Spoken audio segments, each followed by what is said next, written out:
U.S.-China relations have taken on a sharper focus after Republican presidential nominee Donald Trump's newly named running mate identified China as the biggest threat to the United States. The former president says JD Vance will join him on the Trump Republican ticket for the November election. And following that announcement, the Ohio senator said in an interview that Mr. Trump's plans, should he be elected, included resolving the Russia and Ukraine war.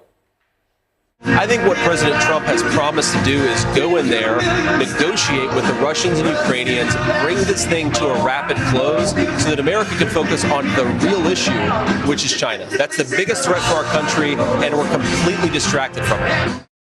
Ladies and gentlemen, please welcome the next president of the United States, Donald J. Trump. Mr. Trump made a triumphant return to the public eye after an assassination attempt over the weekend saw him being rushed off the stage, his ears bleeding from a bullet wound. The 78-year-old appeared to choke up at the rapturous reception as many in the audience chanted "fight," the word he said repeatedly moments after he was shot.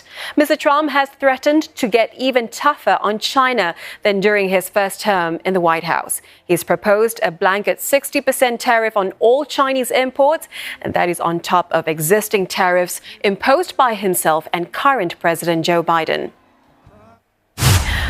Now, for more on this, Simon Marks joins us live now from Milwaukee, where the Republicans are gathering. Simon, first, help us dissect Mr. Trump's choice of JD Vance. He's a fairly inexperienced senator. Ohio is not a swing state. So why him? And do his comments on foreign policy hold any sway?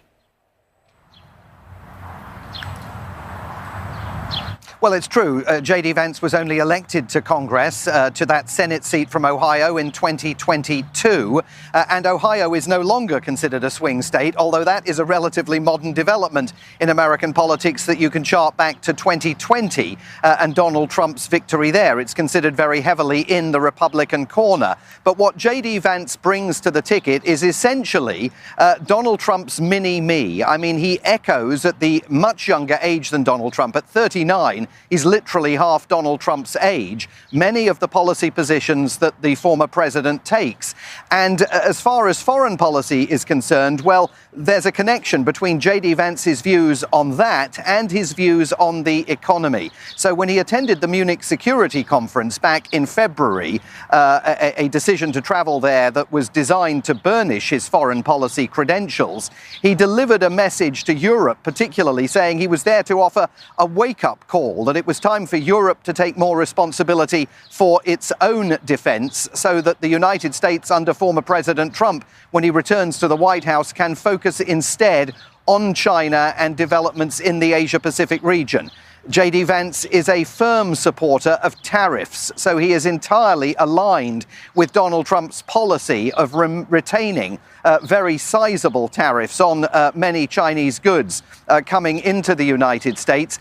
He and Donald Trump argue that is how you can defend the American worker. And in that sense, they are also expressing similar policies to those espoused by Donald Trump's rival this November, President Joe Biden. But most of all, what JD Vance brings to the ticket, the Trump people believe, is an effort to communicate, is an ability to communicate with working class Americans in battleground states who simply say to pollsters that they don't feel the fruits of the economic recovery that Joe Biden statistically undoubtedly has delivered.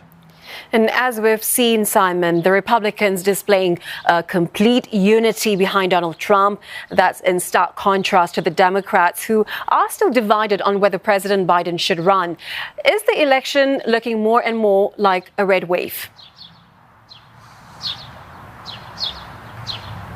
Well, it was almost like a split-screen moment last night, because you had Donald Trump walking into that arena to rapturous applause, sitting alongside his newly anointed vice president and possible successor as the leader of the Make America Great Again movement. And Joe Biden, meanwhile, had been giving an interview to NBC News back at the White House that again raised all sorts of fresh questions about his ability to retain the support of enough Democrats to advance his presidential ambitions, his re-election ambitions.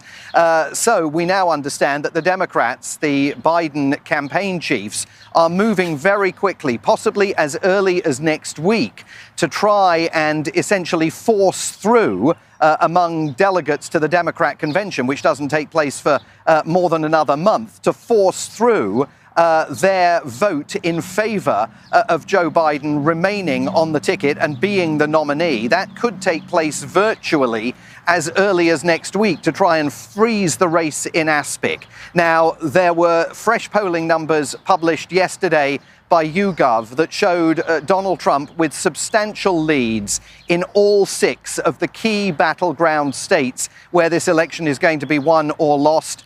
Leads in some battleground states as high as 7%, 2% advantages over Joe Biden at the lower end of the spectrum. But Republicans here in Milwaukee are increasingly confident, especially in the aftermath of the national reaction to the assassination attempt against former President Trump on Saturday. They are increasingly confident that where things stand currently, they've got this election in the bag.